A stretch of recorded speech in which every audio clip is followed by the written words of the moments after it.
भक्ति काल की परिभाषा एवं प्रवृत्तियां।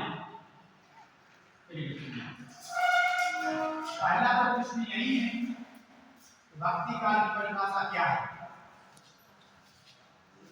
बताओ बताओ बेटा बताओ। भक्ति संस्कृत के भज धातु से बना है। किससे बना है?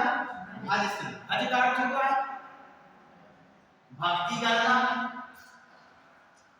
भक्ति करना, आराधना करना, आराधना करना, अपने आराध्य के प्रति आस्था रखना, भजन करना आदि शब्द भज से ही प्रतीत होते हैं, भज से ही निकल के सामने आते हैं।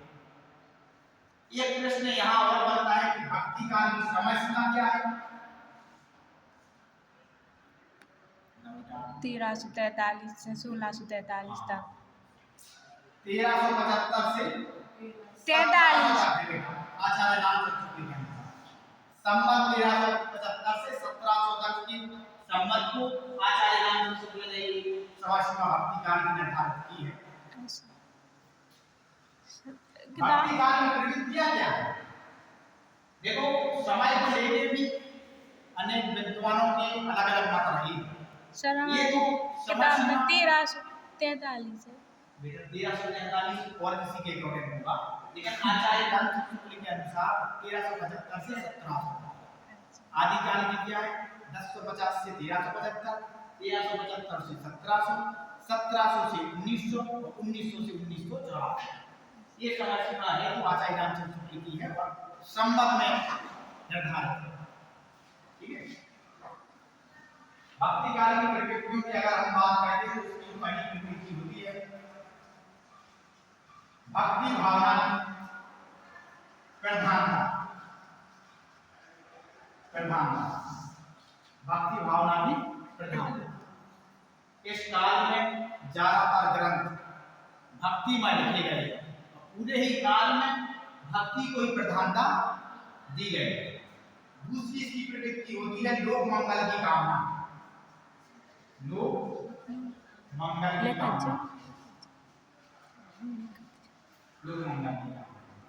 भक्ति काल में कवियों ने लोक मंगल की कामना का गुणगान किया है।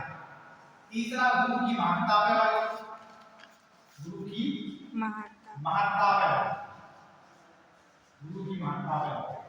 गुरु को ही सर्वश्रेष्ठ माना जाता है, गुरु को ही महत्व दिया गया है। इसकी जो चौथी विशेषता है वो क्या है? समानता पर, समानता पर बल।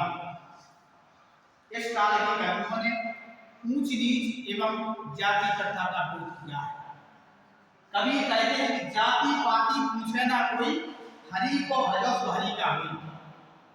इन पंक्तियों से इनके शब्दों को एवं इनकी जो समाज दृष्टि है, समाज दर्शन है, साफ नजर आता है।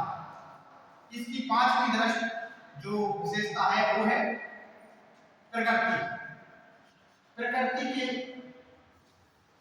लगावशील कवि या केवल प्रकृति, इन्होंने जो रचनाएं दी हैं प्रकृति मूलक दी हैं और प्रकृति को जो सहज एवं सही तरीके से व्यक्त हो जाए उसको माना है। नारी की महत्ता पर, नारी दृष्टिकोण को लेके भी भक्ति काल की कवियों का अपना अलग ही दृष्टिकोण रहा। और कोई विशेषता जो आप लोगों के मन में चल रही बताओ बेटा।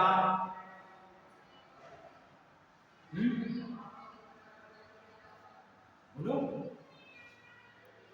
भक्ति काल एक ऐसा काल है जिसे जॉर्ज ग्रेसन ने हिंदी साहित्य का स्वर्ण काल कहा है। ये प्रश्न हमेशा ही चार वनडे एग्जाम का हो या अपने एकेडमिक का हो। भक्ति काल का स्वर्ण कहा जाता है। भक्ति काल का स्वर्ण या साहित्य का स्वर्ण कहा जाता है। इस काल को हिंदी साहित्य का स्वर्ण। ये किसने कहा था? इस काल को हिंदी साहित्य का स्वर्णयुग कहा जाता है। जॉर्ज ग्रेसन, अगर जॉर्ज ग्रेसन की बात करें तो कालखंड विभाजन का सबसे प्रथम कार्य ही हिंदी साहित्य के इतिहास में जॉर्ज ग्रेसन ने किया है।